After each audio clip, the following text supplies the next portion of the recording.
Man, my arms are fucking hurting me all of a sudden, man. I don't know why, because I went to the gym again today. What's going on, everybody? Welcome to episode No Limits to Lucas Monday Night Raw, May 5th, 19th, 2025 review.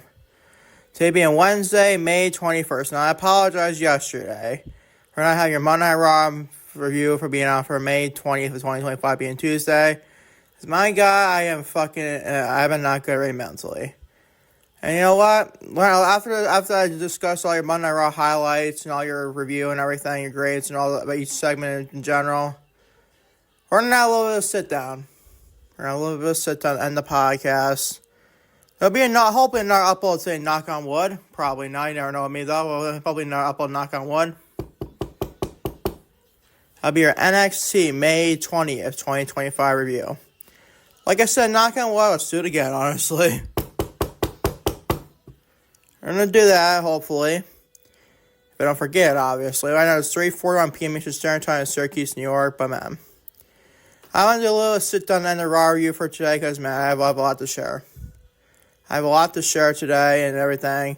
But go Oklahoma City Thunder. They're on 3 wins away for a trip to the NBA Finals.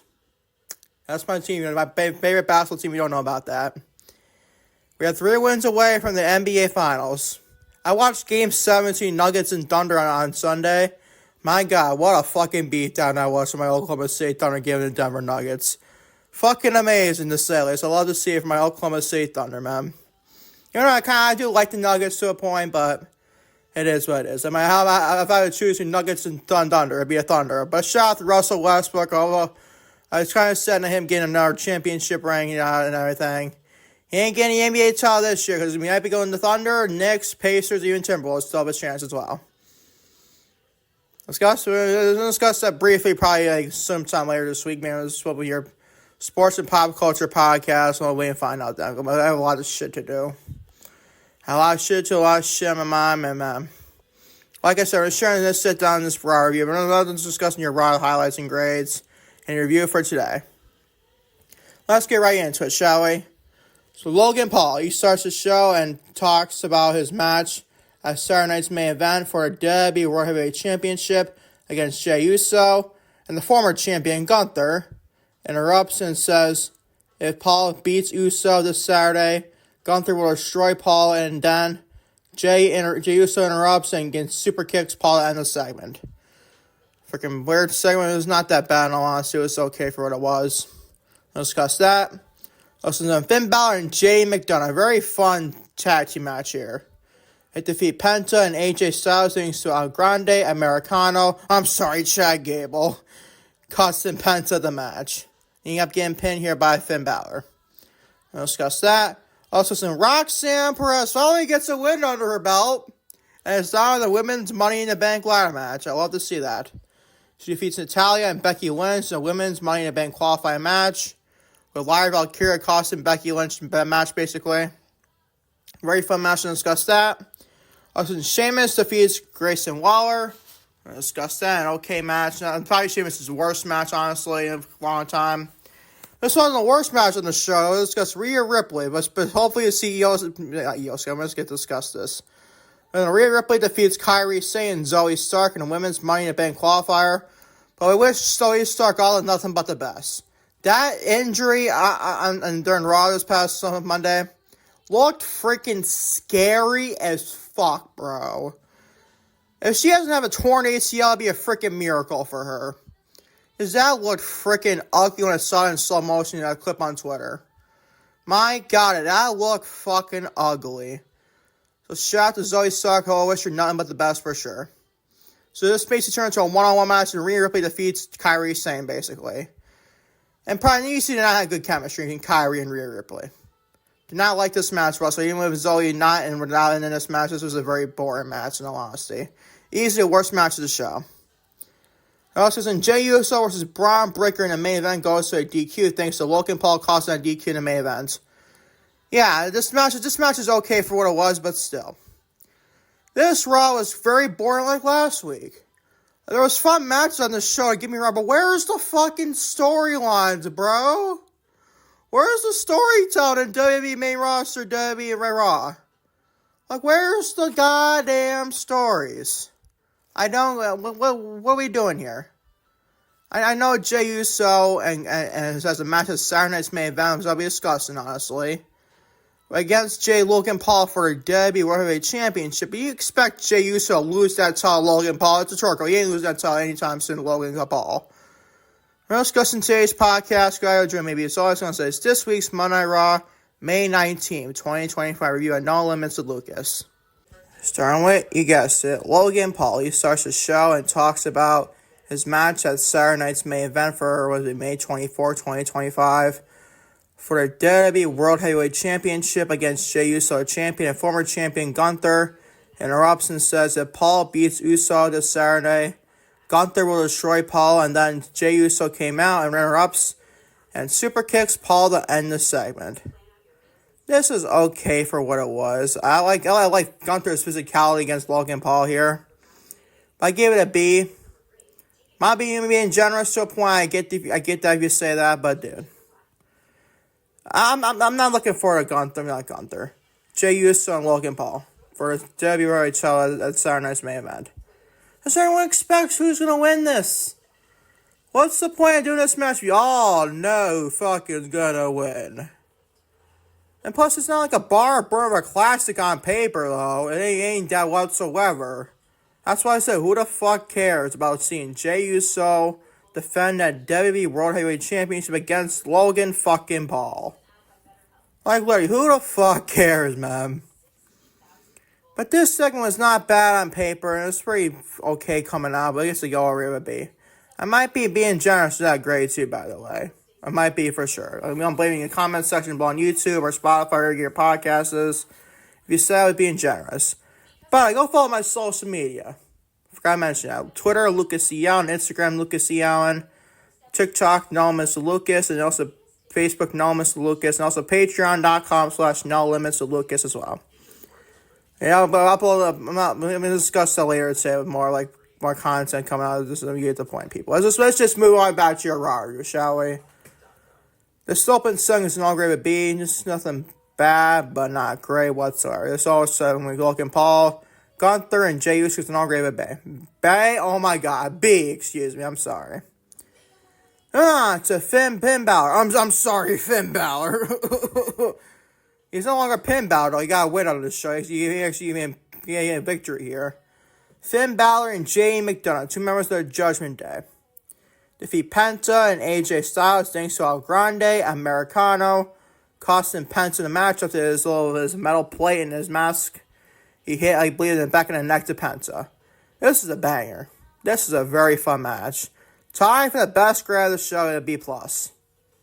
To think of Finn Balor, JD McDonagh, Penta, and AJ Styles formulaic tag team match be tied for your best grade in the show would tell you a lot how much the show is freaking boring. But then again, this match is freaking very fun. Four great pro wrestlers in Finn Balor, JD McDonagh, Penta, and AJ Styles. This is fun. I love the spots all four men were doing in this match, and I could have done, honestly, all Grande Americano getting involved here, but then again, it's say Penta for being a clean finish here. So give it a B+. A very fun match between all four of these men between Finn Balor and JD McDonagh, and Penta and AJ Styles. B+ is great. Very fun TV banger of a match with all four of these men. B+ is your grade. Moving on to Roxanne Perez. She finally gets a win on the show and wrestling in general for WWE. She defeats Natalya and Becky Lynch in the Women's Money in the Bank qualifier. It's time for the best grade of the night as well for a B+. This was freaking very fun. I quite enjoy this match. I'd like to see more Natalya, please. I know she's like a veteran in this day and age, and she's supposed to appeal and putting people over left and right. I get that. But still, at least put her about used to be on television more times than not there, Triple H. Gotta be honest. I'd like to see more Natalya and better gimmick, in all honesty. So I think her Natty Neidhart, gimmick here will be persuading the women's division. No, I don't think so. Placing him a mid-card championship and a women's intercontinental championship, at minimum, that's the title Natalya should be going after. At least being a fun feud in the outside top picture too. Wait and find out. But this was fun. I love all three of them. Roxanne's always great. Natalya's great when she's on TV. And Becky's even good as well. And by Lyra Valkyria, the reigning defending WWE Women's Intercontinental Champion, came out during this match. Also, no DQ and triple threat matches. She basically cost Becky Lynch the match with Becky delivered a manhandle slam to what was Roxanne Perez, I think she delivered a manhandle slam to.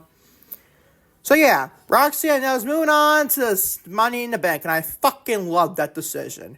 You don't need Becky Lynch in this match, the Money in the Bank ladder match. Especially she had a few going on Lyra Valkyria for the Women's Intercontinental Championship. So you don't need Lyra or Becky being qualifying matches for this. I mean, at least I understand Becky to a point. She's not the IC champion. But then again, the point where SmackDown, we have Zelina Vega in this freaking qualifying match. So I don't like that either. Like, can we get this woman about Zelina Vega and worry about their mid-card titles, her and Lyra Valkyria? But then again, watch Lyra be in a qualifying match next week. I hope to God that's not the case, bro. Can we please just have the women's mid-card champions be worrying about their titles? I can understand having they have a good division, the women's mid-card titles, but they don't. They're not building those titles. So what's the point of having both your mid-card champions in qualifying matches?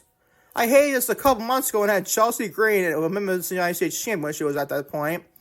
In a qualifying match for Elimination Champion with Naomi in it. I hated that then. Even Lyra Valkyria to a point where we were against Bayley too. And she took a pinfall loss too with Chelsea Green. So that's stupid. It's stupid, man. I know, I get it. But this Roxanne Perez defeats Natalya and Becky Lynch, the Women's Money in the Bank qualifiers, is already a B+. Tied for the best grade of the night. B+ to grade. Moving on to Sheamus. He defeats Grayson Waller. This gets a C+. Dude. Who cares? But I gotta ask, who cares? I love Sheamus. He's one of my favorites in all professional wrestling. There's a reason why this catchphrase is banger after banger after banger after banger after banger. This man puts on banger matches. Was this match bad per se? No. But was it a banger? Absolutely not. It just wasn't. Bro. It wasn't okay. I guess it was okay, but it's a C+, bro. Right directly in the middle, and that's what you should not be. But then again, it's not it's a freaking F or a lower range than a C+, so you get the point. It's not bad, like a C- range. No, it's not that bad. But still, who the fuck cares? I mean, if he sees more Grayson Waller to break up with Austin Theory, I would hope so. But it's been going on 2 years now almost. I think around 2 years, but maybe you get the point. Ever since they lost the WWE Tag Team Championships. To what, DIY? What was the SmackDown before Money in the Bank of 2024? You get the fucking point, people. They haven't done shit. They haven't broken up these two guys at all. Austin Theory is not a babyface, and you all want for Austin Theory being a full-fledged babyface. I mean, what was the point here? At least they've developed more of the point, but I don't trust Triple H to the storyline. He's botched it up more times than not, bro. He really has. He really freaking has. And that's a shame. After Sheamus defeats Grayson Waller match, she's no longer with C+. Moving on. Shall I flip over my notes here? To Rhea Ripley. She defeats Kairi Sane and Zoey Stark in a women's Money in the Bank qualifier. A big fat C. I'll be honest. So before I get into my thoughts on this match, I wish Zoey Stark absolutely nothing but the best. Is that freaking I saw the match in slow motion when he got injured and then a spot with Kairi Sane. That looked fucking brutally disgusting, bro. That looked fucking terrible for Zoey Stark. So giving her all the best and positive vibes for sure. She deserves that in this very way because man, oh man, that looked fucking scary as fuck, bro. I saw a clip on slow motion with this. It looked fucking sickening, bro. It really freaking did if you watched Monday Night Raw on Netflix this past week. Or this past Monday night, you get the point. It's a major freaking voice crack, go figure. So it was Zoey Stark absolutely nothing but the best. Because that looked fucking scary. That looked fucking scary, man. You can tell the doctors were in the ring all the time during this. And obviously, get Zoey Stark. It was not a planned thing. It was definitely not work here. As if we all knew that wasn't me work. It was definitely not work, people. When you had the doctors in the ring, that is freaking bad for you. So he wish Zoey Stark nothing but the best. That looked freaking brutal as fuck. So you absolutely wish Zoey Stark on this podcast nothing but the best and everything. You hope to see her back on television sooner rather than later. It's a minor thing here. But I don't know, man. That looks so fucking scary. If she's not a torn ACL or MCL or meniscus, she caught a big time break there. It was not her fault though. And much I love Kairi saying, I'm not gonna blame much of her either. But dude, like Kairi wasn't like maybe out of place in this a little bit. Which is to understand, it's her first match back. She was kind of out of place in this match. Kind of a little bit. And she took the pinfall loss to Rhea Ripley. Which then again, if Zoey Stark was not all healthy in this match, she would have probably took the pinfall here. But we wish Zoey Stark all the best. And Rhea Ripley is going on to Money in the Bank. And June 7th in Los Angeles. I don't mind this to a point. Because you're not going to have Kairi, Sane, and I mean, Kairi is very fun. I get that. Or Zoey Stark, whether she was healthy in this match or not, go over Rhea Ripley. Unless you have Kairi pin Zoey, but then again, that didn't happen because Zoey got hurt in this match. Could have been a possibility, probably, but then again, what was the point of putting Kairi, Sane? Just got back to a match. Their first match back since December. So Rhea Ripley gets to win and goes on the Money in the Bank. This is a freaking seat. The match is not good. You had Zoey or not Zoey in this match. This is pretty boring, in all honesty. Rhea Ripley pins Kairi Sane for 1, 2, 3. I'm tired of Rhea Ripley in the top picture. But then again, if you're having a Money in the Bank contract, if she wins this damn thing, then I'm going to have a fucking problem big time. But she should not win the fucking Money in the Bank. You should go to Roxanne, Perez, or Naomi on Raw or SmackDown.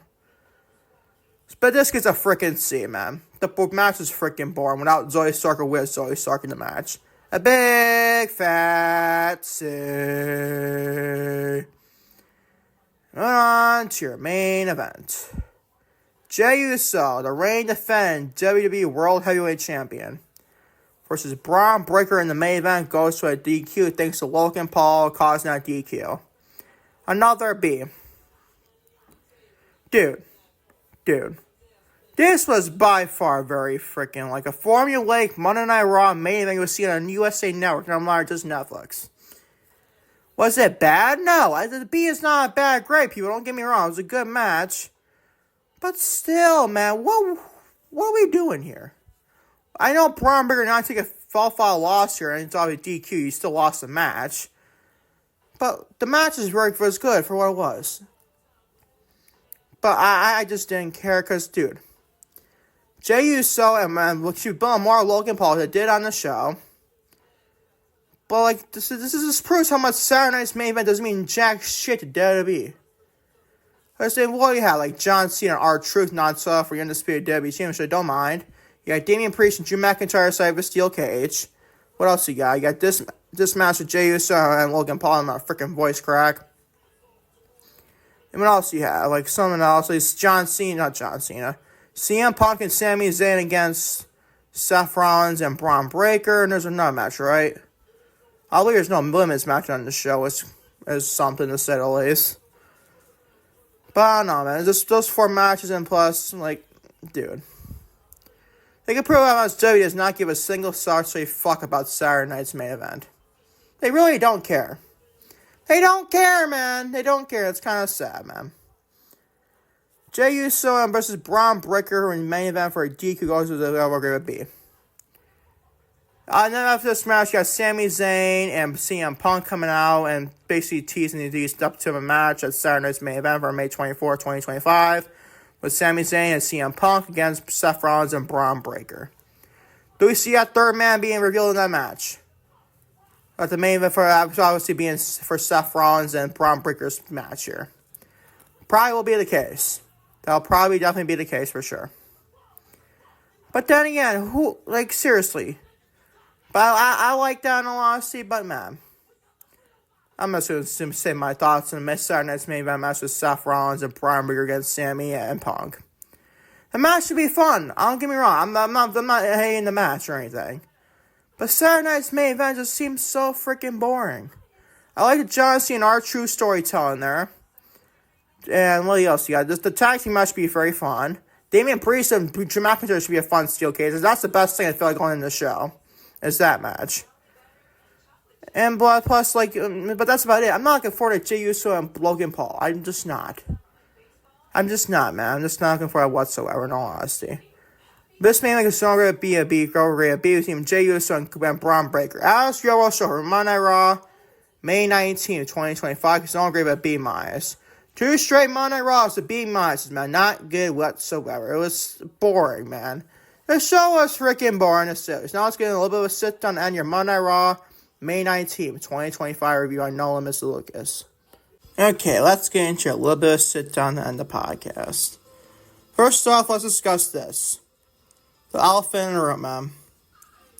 The reason why there was no podcast yesterday for Monday Night Raw, the review you're seeing right now, is I was out of internet. I have no internet because my mom can't have enough money to pay her bill and everything. It's a different conversation for another day. But I know it's all paid now. You can obviously get the Raw review now. They got paid after today before I got home. And I'm actually recording this like literally 20 minutes after she paid the bill. I kid you not. I was looking forward to doing this review because I like doing podcasting. Take my mind off of bullshit in life, you say the least. So there you go. That's that for that part of wishing. And also the elephant in the room as well.